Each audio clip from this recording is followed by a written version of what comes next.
Greetings. This is Steve Muhammad with the Black Narrative on the National Network View. And today we're going to be talking about faith and justice. And what's so beautiful is that we have an individual who will be able to touch on that subject to the best. So we're going to introduce our guest today, Father Michael Lewis Pfleger, from the great faith community of Saint Sabina in Chicago, Illinois. And I want to greet you, Father Pfleger, in the greeting words of peace that you know is Assalamu alaikum. Wa alaikum salam, my brother. Good to see you. Good to see you too. And we want to just jump right on into it. We want to get a little bit into your history. 45 years, is that right? 45 years at Saint Sabina. Can you tell us a little bit about your history at Saint Sabina and how you got started? Yes, brother. I came here in 1975 as an associate pastor, and I was told probably 6 weeks into it that the church was destined to close. It had about 70 members. They said sometime in the next 3 to 4 years that the church was going to close. So the pastor informed me we're just trying to maintain. And I said, I don't understand maintaining. You're either growing or you're decreasing. There's no such thing as maintaining. And so I began to work as if, we were here for 100 years and kept working. He was getting perturbed with it, and we were batting heads. So actually, in 1980, I decided they had not closed it yet, and they kept saying next year, and the next year it would. And it was just dwindling down. None of our buildings were closed. The gym building was closed. The top floor of the school, the basement of the church area was closed. So anyway, I was actually going to take a leave of absence and try to, just seek God and say, what did He have for me to do? Because this was not life-giving, and I didn't see it going forward. And at that time, in that November, the pastor had a massive heart attack and died. And then the cardinal was talking about using that for the opportunity now to close the church. Some folks began organizing, and bringing in people I'd never seen before, actually, for meetings with the archdiocese, and telling them, no, they want us to open, and they wanted me to be there with them. So finally, after some pressure at the end of December, actually 24th, it was Christmas Eve, he came out to see me. He said, I'm going to put you in here as permanent administrator. And I said, what does that mean? He says, there's no such thing. I'm doing it until things quiet down, then I'm moving you. And here I am in 2020. Went on to become, so I've been here, and I said, we're going to build it up. And now we are the largest African-American Catholic church in the city, and we're one of the 5th or 6th largest in the country. So God has really blessed us, and we decided we were going to just base our ministry here on the Word of God. And we did away with all the bingo and the Las Vegas nights. On the fundraising was going on immediately in one day. And I said, either God's going to keep us and sustain us, or we're not going to make it. And God has been very good to us. And so it's been an evolution over the years. We started out immediately meeting with the community and said, how do we serve you? And in fact, all the outreach ministries that we have now, we have several. We have our outreach center, social service center, about one block from here. We feed about 900 people a week through that. We have in a clothing room, and then we have counselors that meet with people who may have different issues that we can help them out with. We have a St. Sabina Elders Village, which is an 80-unit senior building for low-income seniors.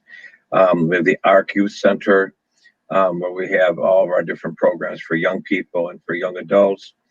Our academy school, which is preschool through 8th grade. Our employment resource center, we have across the street, as well as our tech center in another building. We have a Strong Futures program, which is our program to help our young brothers and some sisters also that come out with a record, or either are presently on parole or on some sort of interaction with the law, and so help them get stabilized provide mentoring and coaching to them, as well as help getting them a job. And then we have our Sign Learning Garden, which is, we have just expanded that now. We have 4 lots that working with growing. We'll never be the farm out in Michigan, Right. but we have growing all sorts of vegetables. And it's a teaching garden. So all the youth that come through our school and all the youth in our youth center, as well as the seniors in our senior building, all come over there and learn about growing, learn about food deserts, learn about making fresh food and fresh salads, and they make them there. And so everybody goes to our school with youth center and the senior building, goes through classes at our learning garden. So it's expanded over the year as people have said these are things we need, and we try to make it a comprehensive one-stop. Absolutely. And that's progressive right there. And so, before we go any further with all of these programs that you have going, how can people, we'll just ask now instead of at the end, how can people help? Well, certainly let us know on what interests you have and how you can be involved. You can certainly contact the church at 773-483-4300. Also can email me directly at Pastor Pfleger, PastorPfleger at, now I'm old, Ameritech.net, Ameriitech. But you can always contact us here and see what their interests are and any way they'd like to be involved in any of our programs or support any of our programs. Thank you.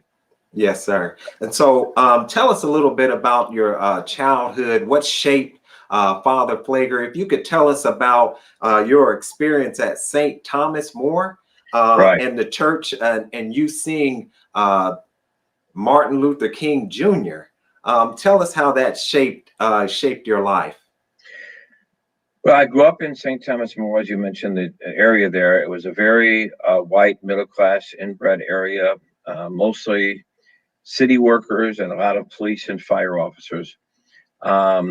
And freshman and sophomore year high school, I got an amazing opportunity to go and spend the summers at a Native American reservation in Oklahoma.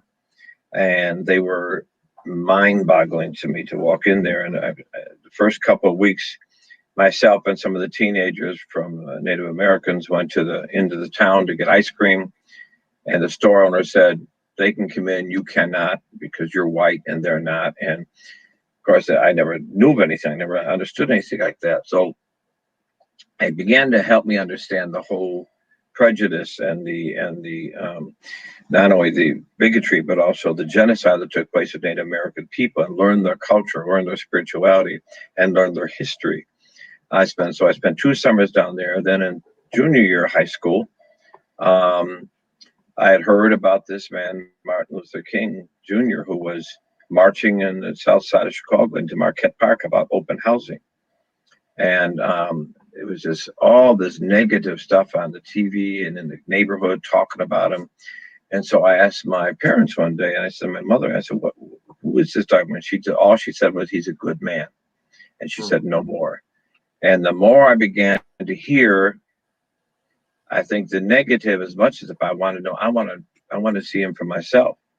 And so when he was marching over to Marquette Park that August, myself and 2 of my friends rode our bikes over there without telling anybody.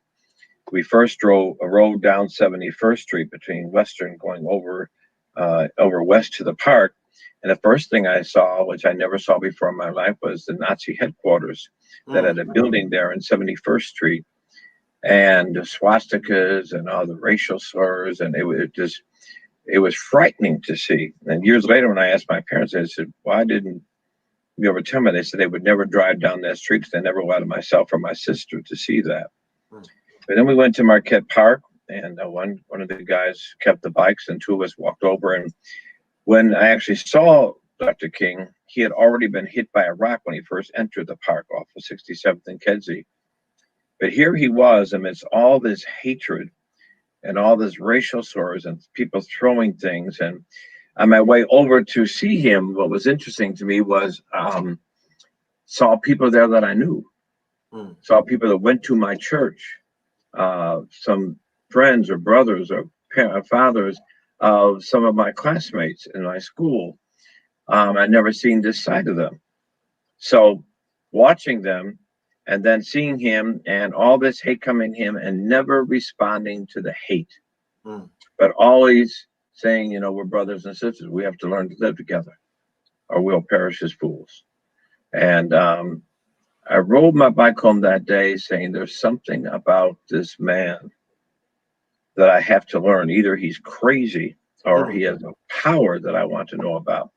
So I began going to the library. Of course, there was not internet. There was, you know, for phones and computers. So I've been going to the library and I read everything he had written up to 1966. And then studied him and really realized what a powerful person. In fact, I'm one of these people that get very angry when they water down Dr. King's message. Dr. King Right. was a very radical preacher and never liked being called an activist. Always liked being called a preacher, a man of God, because he did what he did out of his faith.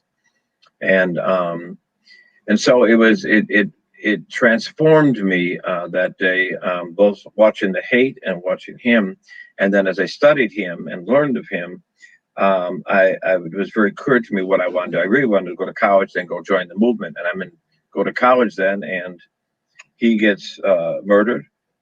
And so I continued on in seminary, and later he got ordained, and I went spent some years on the west side at as you know, Precious Blood, and there got exposed to the Black Panthers and the Fred Hampton. So I had all these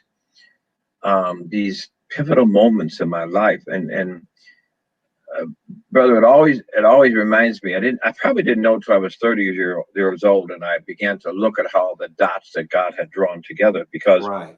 when I grew up as a child, my sister was 10 years older than me, was mentally challenged. Mm. And I watched her being laughed at in those days, was called retarded, and Yeah. all the pain and the hurt she went through. And it created a rage in me. Mm.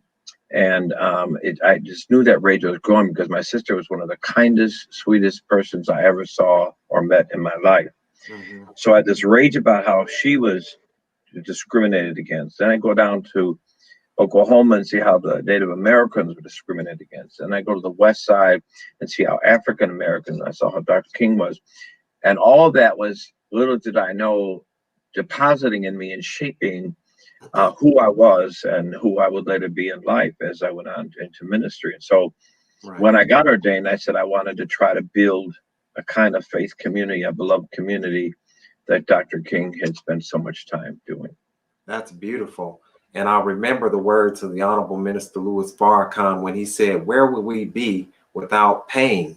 You know, and that's Absolutely. amazing that you say that, you know, that you really, your sister and what you saw her experience, that began to build in you, you know, the desire to see justice for those who may not be able to get justice for themselves.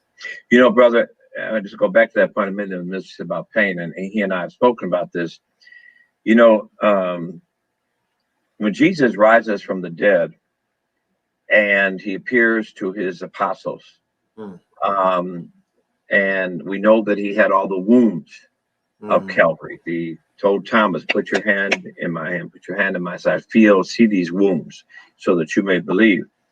And many times in the Christian faith, well, they say that when we rise, we will have the glorified body, and we will have no more human. In fact, we'll have this glorified body.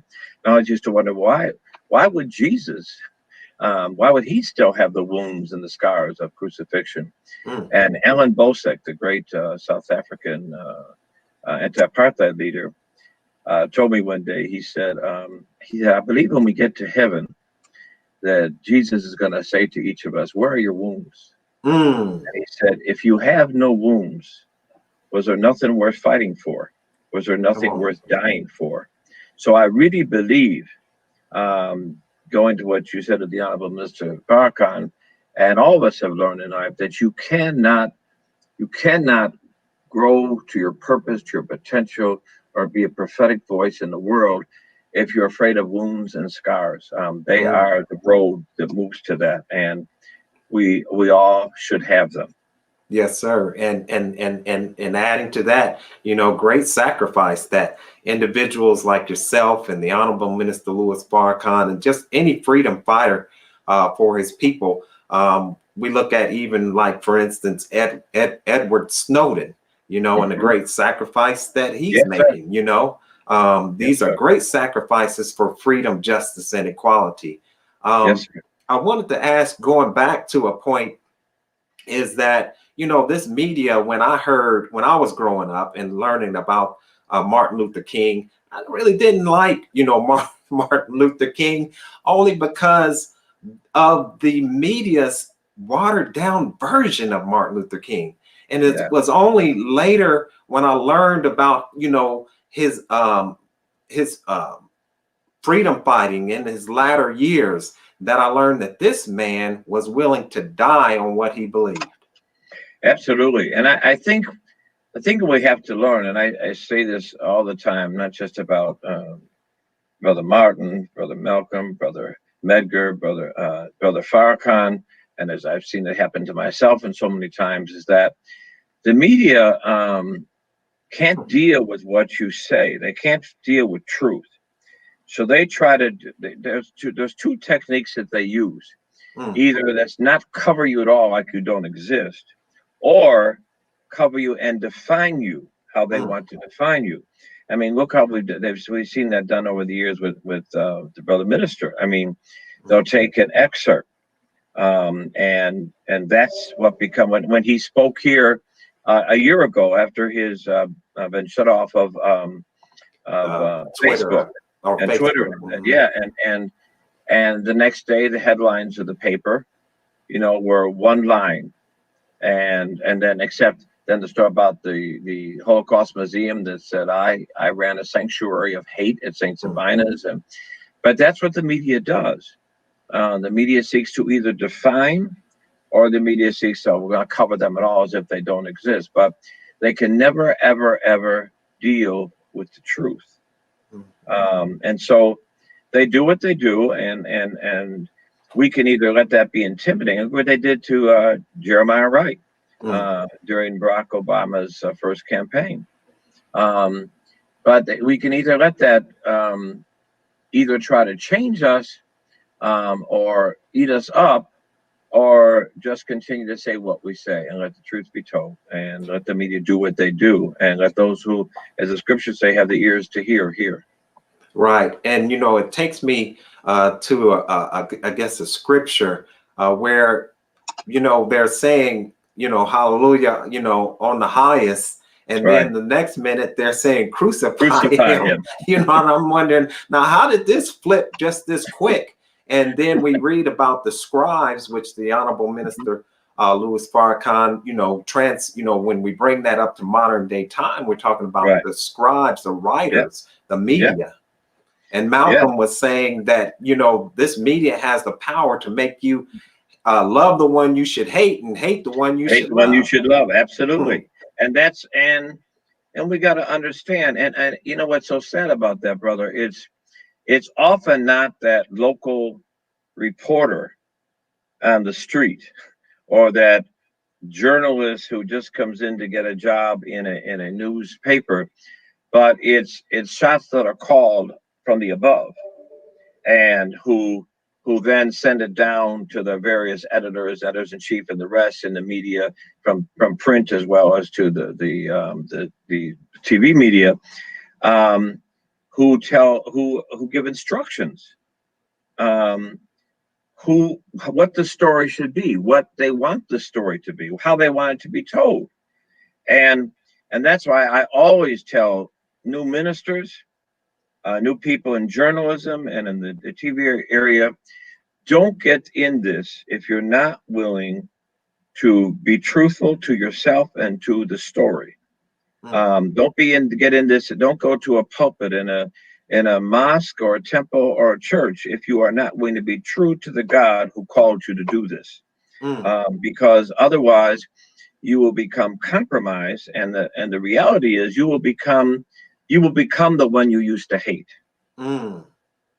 Yes, sir. And so tell us a little bit, getting into your long history at St. Sabina and some of the groups that you worked with. Of course, my interest is in that great warrior, Fred Hampton, the Yes. Black Panther Party. Tell us a little bit about your relationship with Fred Hampton and the Black Panther Party.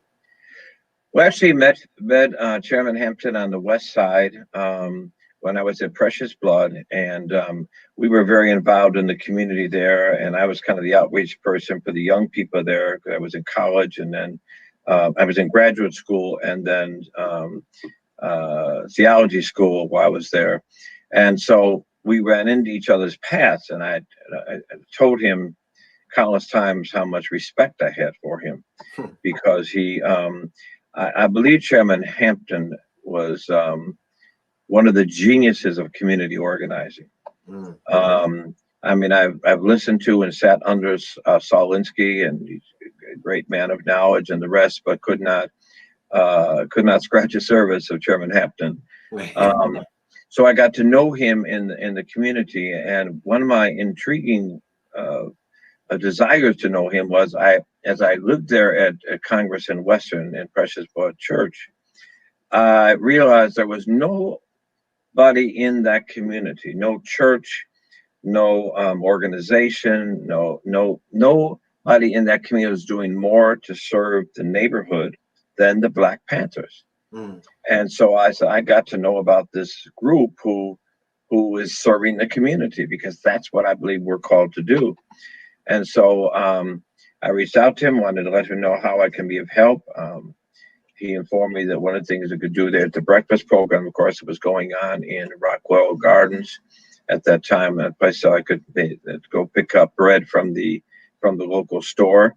It's funny because I wore my little collar, and they thought I was bringing it back to Precious Blood Church, and I was bringing it over to the Black Panther headquarters. Wow. Then later, when the Panthers needed a place to meet because they could no longer meet where they were, and he had spoken to me about needing a place to meet and asked me, did I ever think Precious Blood would allow them? And I said, let's see. And I asked the pastor, who was a very, very progressive, truth-loving man. And I asked him about the possibility of the Panthers meeting there, and he said yes. So the Panthers began meeting at Precious Blood. I remember asking Chairman Hampton when they were first coming to meet there, I said, it would be a possibility for me to sit in the meetings? He said, my brother is the Black Panthers. And I said, okay. I said, but this white kid needs to learn from you. So I would sit outside the door and listen and learn from him and be a student of his, so that I could grasp the knowledge that he had to give. So, and I was there up and through, of course, when he was murdered, him and Mark Clark was in their house. And then we became part of the group that made it our business to make sure that Hanrahan, the state's attorney, was voted out of office. Right. And so we worked hard on that campaign to get him removed. Now tell us a little bit about, this, the one faith, right? One blood, one baptism. It's individuals like yourself. I don't know if you know of an individual named Reverend Jerome McCory, who is a good friend of mine. Oh, okay. Yes, sir. And it's individuals like yourself, Christians who can embrace Muslims, and Muslims who can embrace Christians. They seem as though they're the most active, and the most those who will stand up against injustice. What would you say to those who are afraid, you know what I'm saying, to embrace their Muslim brother or their Jewish brother? Well, you know what's so sad about that? I think it's not only fear, but obviously I think I think the fear is what others will say. I remember the first time, oh my God, 30-some years ago, at a dinner at the Palace over on Woodlawn, and I was invited. There was about 10 or 12 Black ministers there, and myself, and I was so intrigued listening to the minister speak for all this time at the dinner. So at one point we were talking of a conversation. I raised my hand. I said, Minister, I want you to come and speak at St. Sabina Church. And he smiled and he grinned and he says, brother, I'll talk to you afterwards. And then while we were leaving toward the end, he told me to wait to the end. So I waited. And a number of the ministers come up to me and said, you can't follow through with that. You can't have him coming to St. Sabina Church. You will get destroyed. You'll be run out of here. You can't make this happen. And I was getting all this, and it kind of really convinced me all the more why it would be important to do. Wow. And so afterwards, I'm talking to the minister, and I had a conversation. He said, the brothers were talking to you, weren't they? I said, yes. And he said, so I understand completely you want to back. I said, sir, I'm ever more committed. And so he gave me a copy of the Quran, and he wrote his number down, and he says, you pray about it and then get back to me. Yeah. And I did, and called him. And I think the first time he came to speak here was in 1987, I think. Okay. But it was amazing because what disturbed me. So I think it's a fear of what kind of backlash you're going to get. Mm-hmm.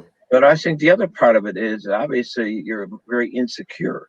If you feel that you cannot stand with what you believe and respect somebody else for what they believe. What's so sad about it, brother, is that I don't think you can be a good Muslim, a good Jew, or a good Christian and be afraid of or disrespect any of the other major faiths. Mm-hmm. And if we get beyond the surface stuff of all of our holy books, the Quran, the Torah, the Bible, the reality is we all have some basic foundation of respect, of care for the poor, of honoring of each other, of called to love each other and for justice. If we just concentrate on those very basic foundations of our faith and forget all the stuff up here, then we can have differences up here, but our foundations are so basically in the same. That's where we need to unite, and that's where we need to bond together to become forces against evil in society. But the enemy has done a very good job of, and not just from Muslim, Christian, Jews, within the Muslim community, within the Jewish community, within the Christian community, we've been fractioned off to one another. And continue to remain weak of the power force we can be. So I just think anybody who cannot come together with Islam or Judaism or Christianity and share and talk and build relationships and move together shows their fear and shows their weakness. Right. And that they're really not true. They're really not true to their holy book. Yes, sir. That's right. I mean, you pointed out that's what it comes down to, don't it? They're faking it. They're faking it. And they're false prophets. Right. And we've got to name them. And the minister often speaks about how the false prophets in all faiths. And we have to not be afraid to name them and identify them, because if we don't, then we become part of that watered down theology. There are some things that are just non-negotiable. Right. And our love and our respect for one another, our care for the poor, our being voices of truth. And unfortunately, one of the things that's happened, and I believe in the faith communities, for decades now, is truth has been sold. And everybody's afraid to speak truth anymore, because going back to what you mentioned earlier, and Brother Minister talked about, the cost of it. We have a large banner that hangs in our church. It says, the discipleship costs, are you willing? If you are not willing to pay the price of discipleship, then get out of it. Get out of it. You're not a good Christian. You're not a good Jew. You're not a good Muslim.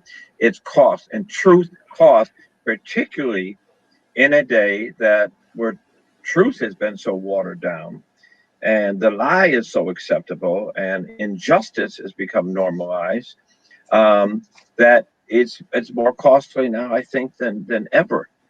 Yes, And sir. we better have the courage. You can't be a good Muslim, a good Christian, or a good Jew if you have no courage. That's right. And there's another scripture that comes to mind, and that is, those who seek to save their lives will lose it, and Yep. those who Lose their lose their lives. lives Save it. will save it. Yes, sir. Can you talk? I mean, the preachers today, they're very disconnected from the social issues and the pain, Right. of the people. Can you talk a little bit about the role of the church? What is the role of the church, and not just the church, but all spiritual institutions in this day and time? Well, I think it's, first of all, it means a willingness to be committed to the truth of whatever your holy book is, Mhm. and not the surface, soft, comfortable spot. One of the problems I think with churches, mosques, and synagogues today is they have become places where racists and bigots and can feel at home and feel comfortable. They can sit and somebody can stand in a pulpit and you can feel you're a good Christian, a good Jew, or a good Muslim and comfortable in that place. The church, the mosque, the synagogue ought to be the most dangerous place in the world to evil. Right. Hmm. And something is dangerously wrong Mm. when a racist, um, a bigot, a supremacist can sit in a mosque, a synagogue, or a church and feel like they are a good Christian, Muslim, or Jew. Mm. But that, unfortunately, the day in which we live. So I always say, brother, that we have, in the Christian church, I say all the time, we suffer from what many people in America suffer from: identity theft. Right. Um, the church has lost her identity, Mm. and she's has this spiritual laryngitis, if you will, where she's lost her prophetic voice. Hmm. And I think that's why so many young people say, "Why be a part of this?" Hmm. Because this is part of the very structure that I'm fighting. Right. Um, we look, into the scripture. We're supposed to be in the world, but not of the world. But unfortunately, too many churches look just like the world, Mm. and they're so afraid of speaking truth to their people because they're afraid they'll turn on them, they'll be angry with them, maybe they won't contribute. If God be God, trust Him, That's right. and God will protect you, and God will provide. And unless we can't preach faith and not have faith, Mm. so our faith is when God, our trust is in God, and a commitment to His truth and His word. Do that and let the chips fall where they fall. Absolutely. The minister on the 4th of July, he gave a lecture, a speech, an address called The Criterion. And in that lecture, he mentioned yourself and mentioned you as his brother in faith. Yes, sir. Can you talk a little bit? I mean, I know you spoke some of the first time he went to Saint Sabina and spoke. And can you tell us what that, if you can remember, what the title of that lecture was? Well, I certainly can. Okay. Let me tell you a quick little backstory to that. So I Yes. was in the Holy Land for 10 days right before, and it was announced that the minister was coming here. And then I was getting calls from the church here, and they're saying that the cardinal was trying to get in touch with me because word had become public. It was in the press that the minister was coming to St. Sabina Church to speak, and the cardinal was very upset. I said, I'm in the Holy Land right now. I'll talk when I get back. So I got back like 3 days before. I think that was maybe a Thursday of that week before. And I got back and the cardinal called. I got him on the phone. He said, well, you have to disinvite the minister immediately. He cannot speak there. You see what's been in the press. You see the pressure we're getting. He can't speak there. So I said, well, Cardinal, you're the head of the church. You're my superior. And if you choose to do that, this is your church. You can come here and tell him, but I'm not going to tell him. I invited him and I stand by my invitation. If you want to come and tell him he's disinvited, you come here and tell the people. But I'm not going to disinvite him because as far as I'm concerned, he's welcome here and I will continue to say he's welcomed here. Oh, he was furious with me and hung up the phone on me, called me back again, tell me you're being, I said, no, I'm not being disobedient, sir. You're more than welcome to come here, but you can't ask me to do something against my very beliefs.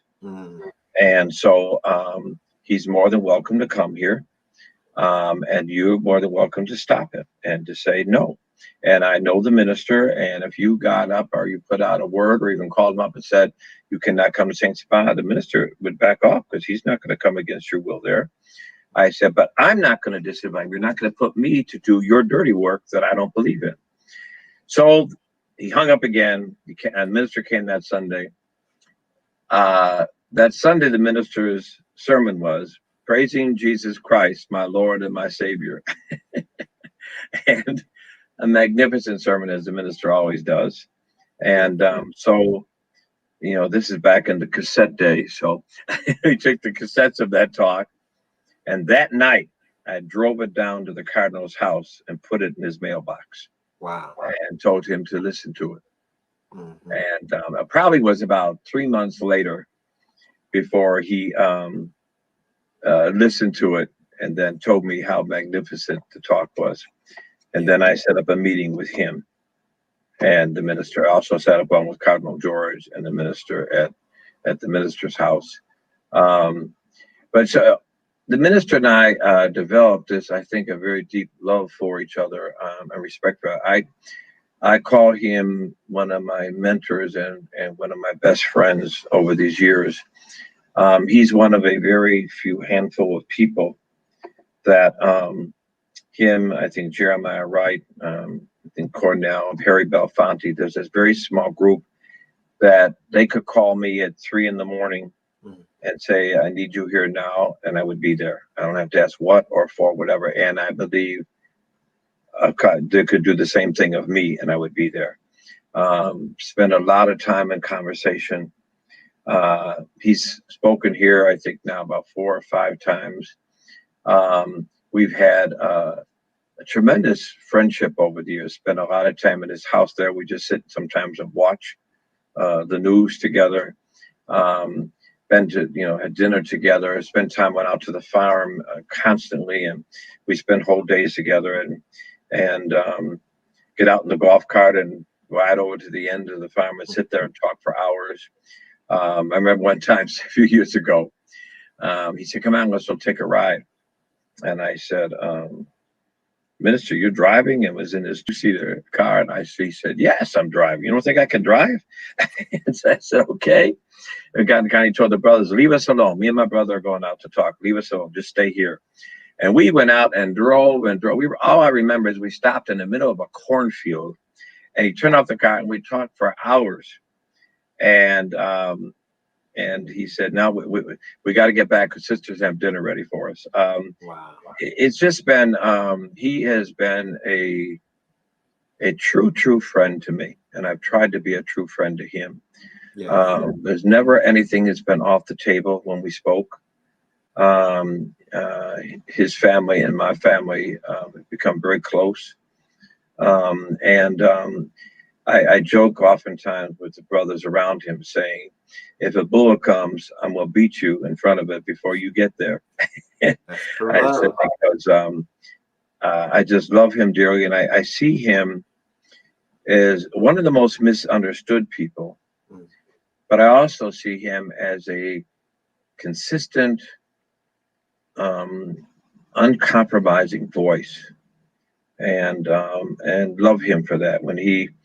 I remember one time I was in the hospital. They didn't know he was going to make it.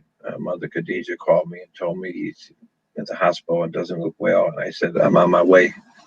And I went down there, and he was very, very sick at the time. And I told him, I said, you're not going anywhere.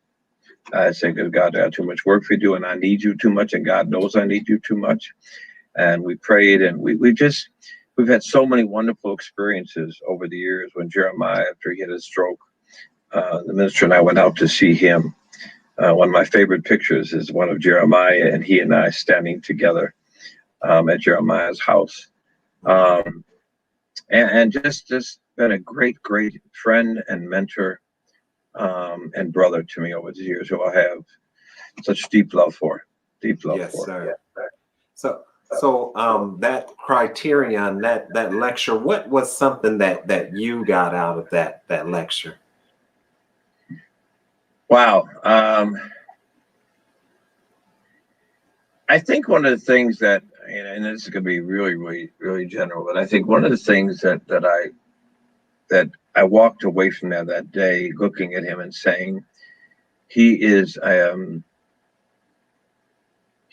uncompromising, seasoned prophet who is, when you can look at somebody that you've known for 30 some years and look at the consistency of their word, the consistency of their truth, and the consistent evolution and growth put into one person, it doesn't come better than that. I tell you one thing that I joked about him with afterwards. I said, "You looked like a little kid when you looked up and saw the banners with the planes." Yeah. Were you there that day? Yeah, I was watching it on the webcast. And when he saw them planes, he had a grin on him all over his face. I said, "You look like a little kid." He said, "Wasn't it magnificent?" Yes, sir. I said, "Absolutely." But I think his message has always been the same. Right. But he's evolved as a person. He's evolved in depth. And he's been consistent in his truth and bowed down to nobody except God. Didn't care when Muslims got mad at him. He didn't care when Christians got mad at him, when Jews got mad at him. He was going to be true to Allah. Yes, sir. And so you can take different things of statements that he said, but it's the character of what he said that I think that continues to feed me and bless me. I was talking to Brother Nick Cannon, who of course was there that day, and then a few weeks later, Brother Nick flew out here because we had been friends for a few years, and I did a podcast with him, and then he went out to meet with the minister that same day, and we were talking about this guy's unbelievable, consistent character and integrity, and yet, like I say, the evolution. The minister, as you know, often speaks about he's involved in the way he says things sometimes. He said, because you learn as a young preacher, trust me, I know, you'll say things in ways that you grow in the way we speak things and preach things later in years, so that the ears can hear. Right. But watch the man who is consistently involved, whose substance continues to amaze me, whose strength continues to amaze me, and whose integrity and character continue to stay intact. And he gives me great courage in facing the hate. And I've faced a lot of hate in my life, and hate over the years in our different charges we made against the alcohol industry and the rest, and fighting them, and then of course my relationship with him and his relationship with me, we both experienced a lot of hate. I've gotten a lot of feedback. He got a lot of feedback, brother Malik, he for his relationship with me, and so it's just it's been a 30-some year teaching lesson, right, and how to try to stay true first to God and second to yourself.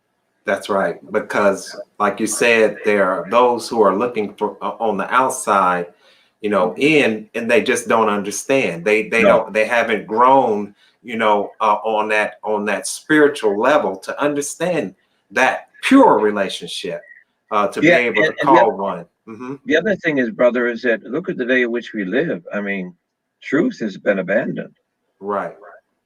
You know, truth has totally been abandoned. There's not a we don't love truth anymore, Hmm. and we lack courage. Right. And so I think the one thing that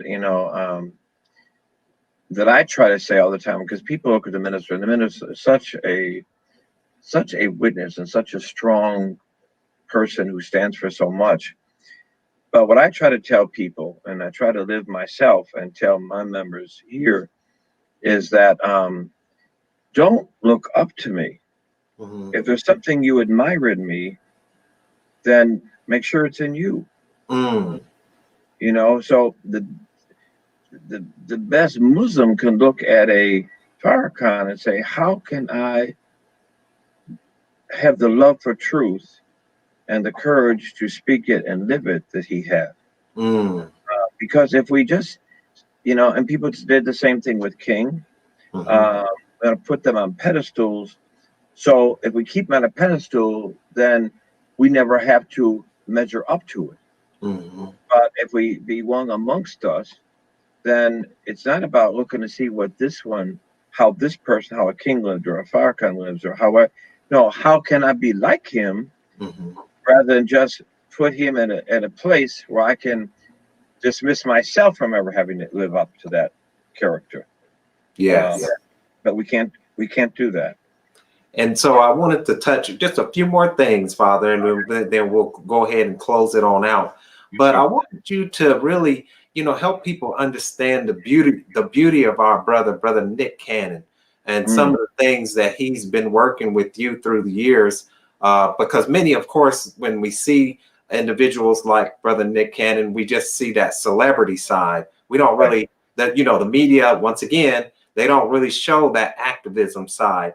And so he came, of course, as you know, Hmm. under the attack. But can you talk to his character and what you all might have said, of course, without going too deep into it, but what you might have said to him to help, keep him in good spirits. Well, what I've watched him over the years grow and become much more outspoken about things he believes and about the passions for justice, right? He's made some wonderful videos over the last few years on justice and on racism.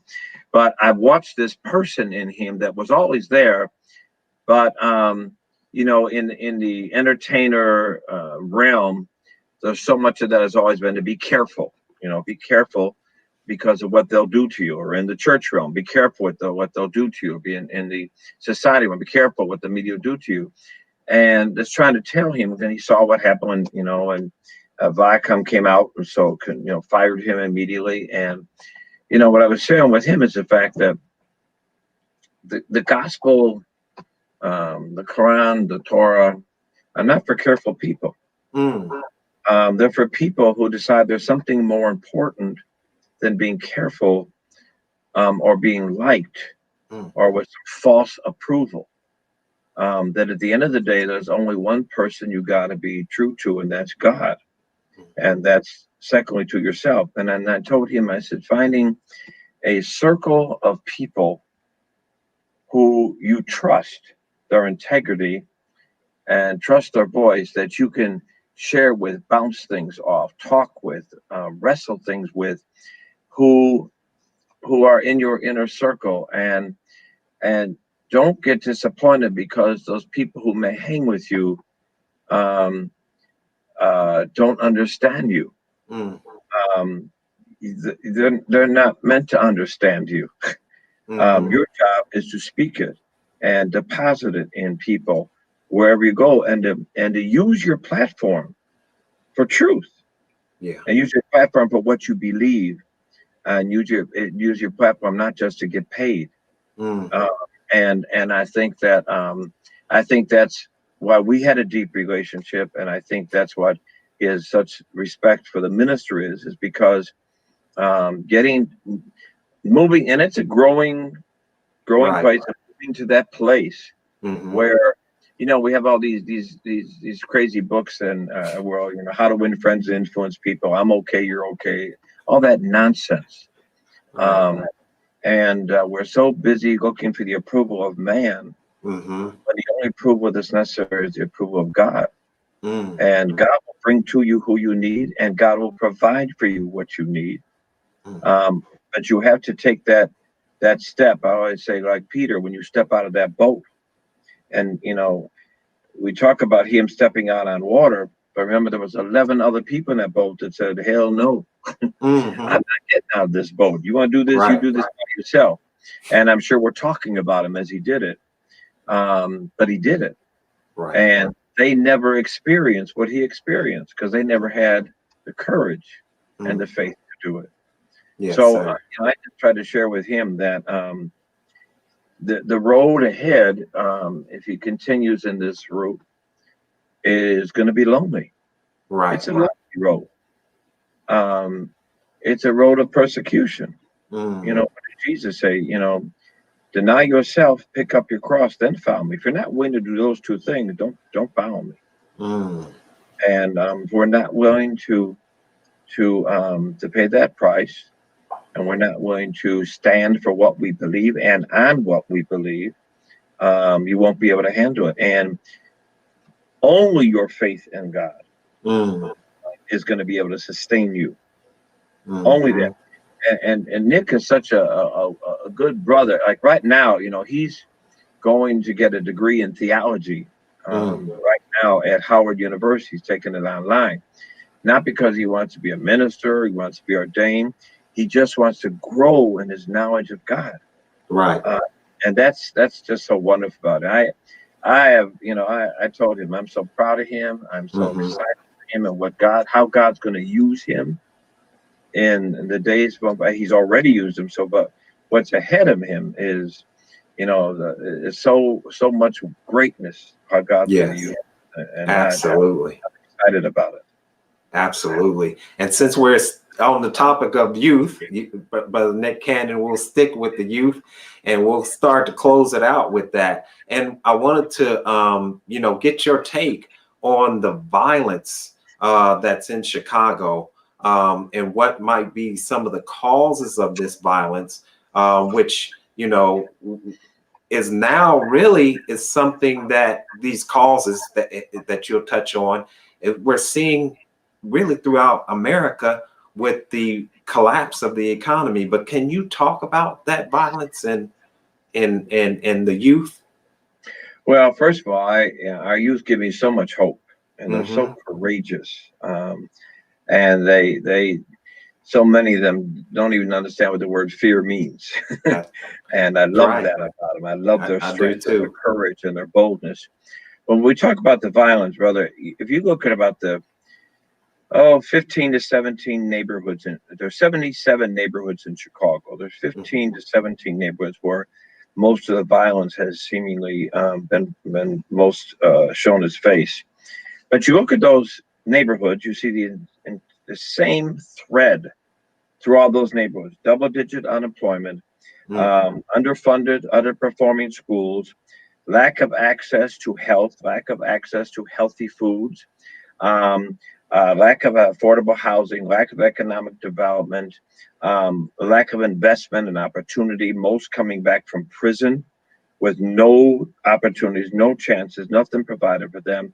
So no mental health access. So you see whole communities where have been neglected and abandoned for decades. Mm.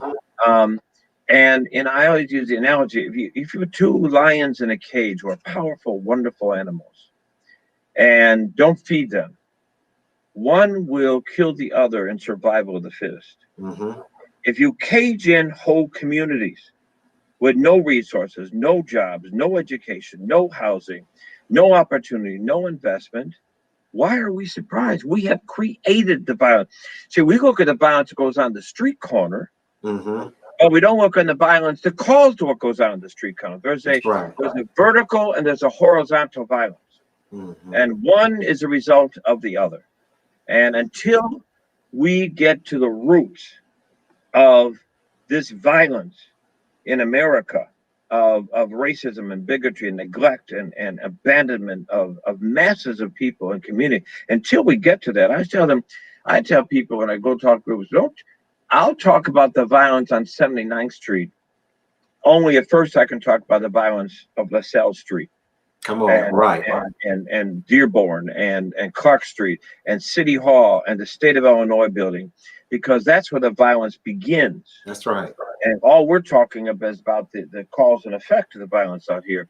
But until we deal with that violence, and Dr. King said, it didn't cost anything for America to integrate schools. It didn't cost America anything to integrate buses or integrate lunch counters. But if we are going to ever economically level the playing field, it's going to cost America trillions of dollars. And until she's willing to do that, America is the root of violence. And that's the reality we see today. And we hear, and of course, now we're going to hear and have hearing already that although there'll be new people in offices and mayors and governors and president, whatever, these are all the things that we need to do. But now, because of COVID, there's no money. We'll hear that same old thing all over again. And I said, I've said this several times in the last months, wherever they went in that basement to print trillions of dollars to give out these $1,200 checks, go back down in the basement and start printing again.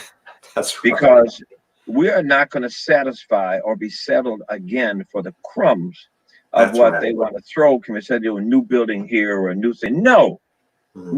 And that's one of the reasons I understand, I support the defund of the police department, but I do not want to stand on the side of, so we take some money from the 1.6 billion of the police department and put this towards social programs. No. That's not enough. If you took the whole $1.6 billion budget of the police department in Chicago and put it in the west and south side, it's not enough. It's going to take trillions of dollars. They redid the South Loop. They redid the West Loop. In 1974, I ran a soup line on Madison and Halsted. Now I can't afford restaurants on Madison and Halsted. They redevelop where they want to. And we must, as a people of Chicago and as a nation, be very careful in the okie doke here that's happening. So some corporate buildings hangs out a banner, Black Lives Matter, or we take down statues or lower Confederate flags or take the picture off a rice box or a syrup bottle. Damn that. That's right. That doesn't mean a thing. That's a superficial surface thing. Because while you took the Confederate flag down, the Confederate spirit is stronger now than it's been in years. It's emboldened. And so until we have the courage to deal with the roots of racism and bigotry and hatred and justice in this country, America does not need some band-aiding. America needs a transfusion. The evil is in the bloodstream of America. And until we have the courage to get this blood transfusion and dismantle the system, and say, people say, "Oh, America's broken." America's not broken. America is doing exactly what she was made to do. She was born and birthed in genocide. She was built on slavery, and she's committed to supremacy. And we have to understand that's America. That's the one thing Donald Trump did. He showed us the real America because we wanted the perception that we're this wonderful, great country. We are an evil country. And until we dismantle this evil system and have the courage to build truth in this country, I think that what we see, whatever America has seen in these last months and year, you ain't seen nothing yet. That's right. That's right. And that's why I wanted to, you to talk about some of those causes for violence, because now we see this literally proliferating throughout America. The food deserts, the healthcare, the poor education, the lack of opportunity, the unemployment, all of these, now all of America is suffering. So if that's if Chicago is a sign, then like you said, we're in for some rough times. So I wanted to, and I would love to go into so many other things, but I don't want to keep you on here all night.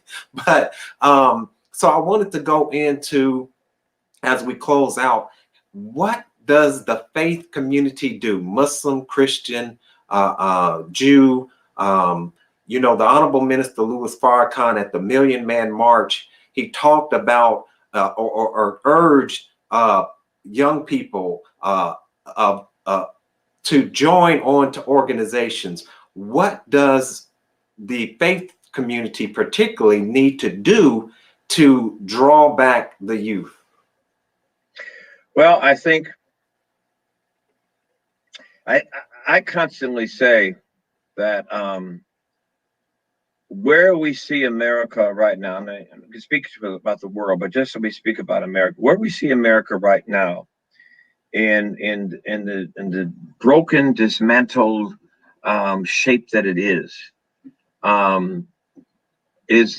a direct result for me of the faith communities. Mm-hmm. And I say that because, you know, you pass laws to make lynching illegal, to make segregation illegal, to make people allowed to vote. There's laws for that. Mm-hmm. But as Dr. King taught me, you cannot pass a law to change the heart. Mm-hmm. That's the responsibility of the faith communities. And the reason America continues to be in this wickedness in which she lives today is because the faith communities have now become the theologians of Pharaoh. Oh. And the faith communities no longer see themselves as being the prophetic voice. They sit at the table with Pharaoh now. When in fact, what they should be doing is breaking into Pharaoh's door and pulling up the chair at the table. That's right. And be the voice in the wilderness, crying out, asking the questions, and demanding the answers, and pushing. You know, we keep wanting to settle for things to get a little bit better. That's not the Bible. It's not the Quran. It's not the Torah. God does not want a better America. God wants a new America. He wants a new He calls us to become new creations and build a new heaven and a new earth. And we keep trying to do a remix of the mess we got. We don't need a remix of America. We need a new America. And so if the faith community does not regain her identity to be the prophetic voice and to speak thus says the Lord to the institutions of government and corporate America, if the faith community does not take this up, the faith community will die. God will remove his hand from it. They will fall, and America will continue to fall because God is not going to be mocked. That's right. That's right. So the faith community, to me, is the most important of all the institutions of America right now. Yes. So while America has become more naked in her evilness and her wickedness these last few years, let me tell you, the truth of the matter is that she's going to continue to fall. I don't care who sits in the White House. Unless we have enough courage to begin to dismantle the systems and demand it to be who God's called it to be and not what we've settled on. And I think the faith communities will be the first to fall. Yes, and sir. I think that's when I say, let me close on this. I think that so many pastors, imams, and rabbis fear Louis Farrakhan. Yes, sir. Because he makes them, exposes them for who they are. That's right. That's right. That's an excellent point to close on. And as I said, I wanted to, the time has flown by. We didn't get to go into the beautiful mural that's in St. Sabina. Also the parody. They say what parody is the best flattery or something like that. And so your parody in the Spike Lee movie. Yes, sir. Yes, sir. How did you feel about that? I mean, you know, you being, you know, someone playing you in a movie. You know, John Cusack does a much better job of me than me.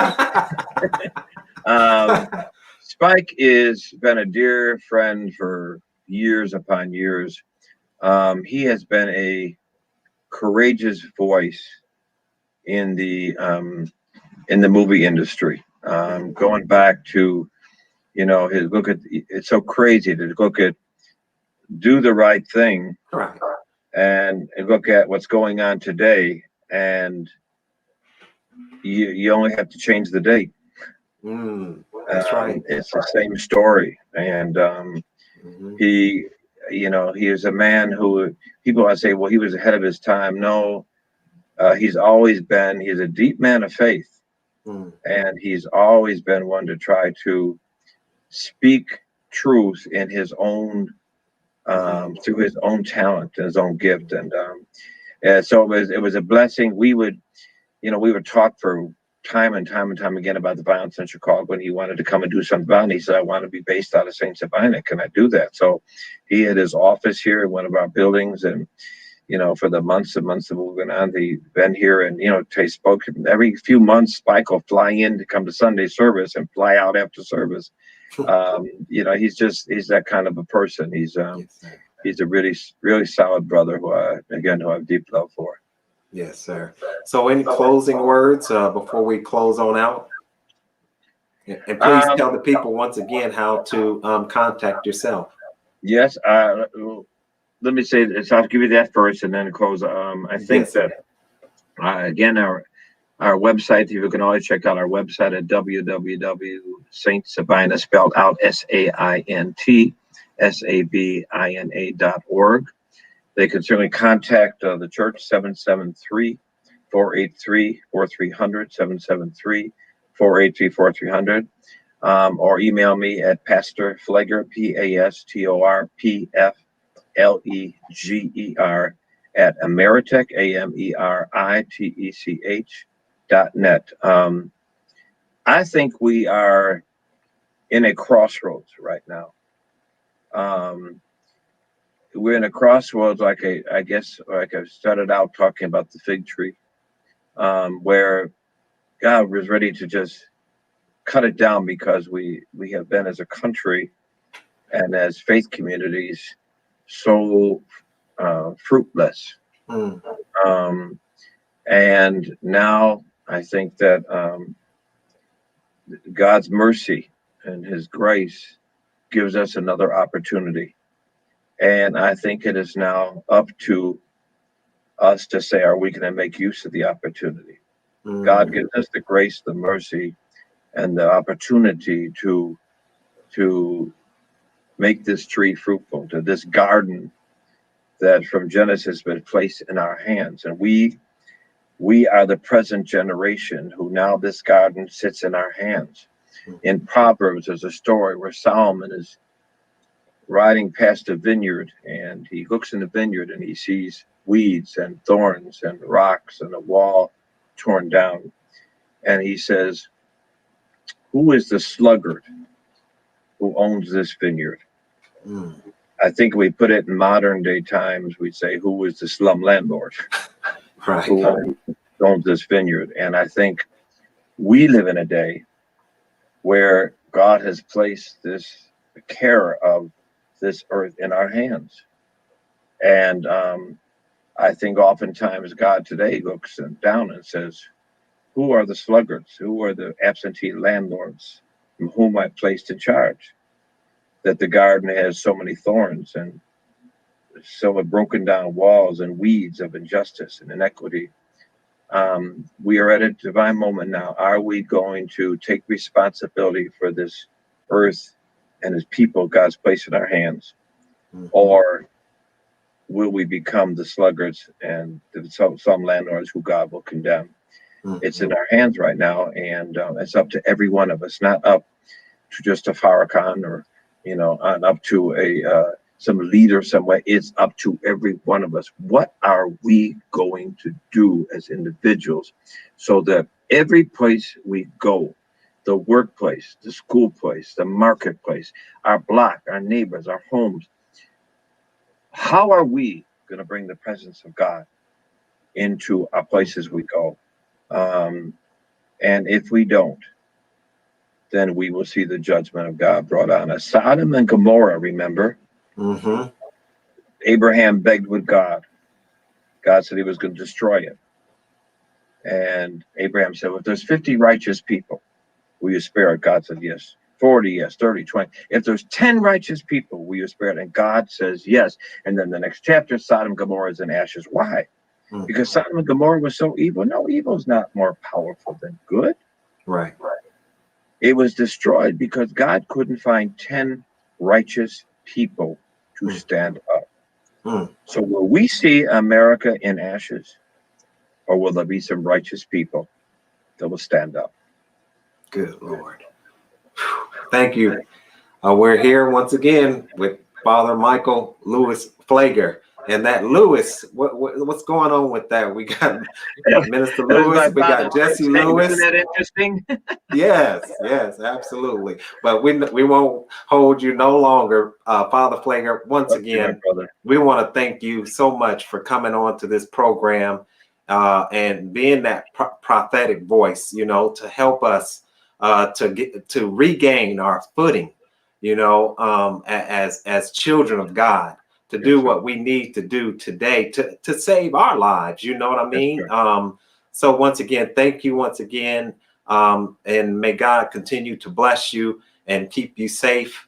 And we look forward to, God willing, having you on here again to talk about a new day. Thank you, my brother. It's been an honor to be on here with you. Thank you and blessings to you. And assalamu alaikum, my brother. Wa alaikum salam. Peace. All of you for coming on and watching us as we hope that you will share, this powerful interview conversation that we had with Father Michael Pfleger from the great faith community of St. Sabina. And we want to ask all of you to please share your thoughts with us in the comment section below. Follow us on social media at NNV News, and please like us and subscribe to our YouTube channel, our Facebook channel. And with that, I want to leave you and pray that God will bless you and your family. And this is Steve Muhammad with nnvnews.com. Be a part of the force that powers truth in journalism. Your support helps to combat false media. Cash App NNV News. Let's have a discussion. People have questions. They would like answers. Let's talk about the issues. Confront the things that may be difficult to address. The Black narrative.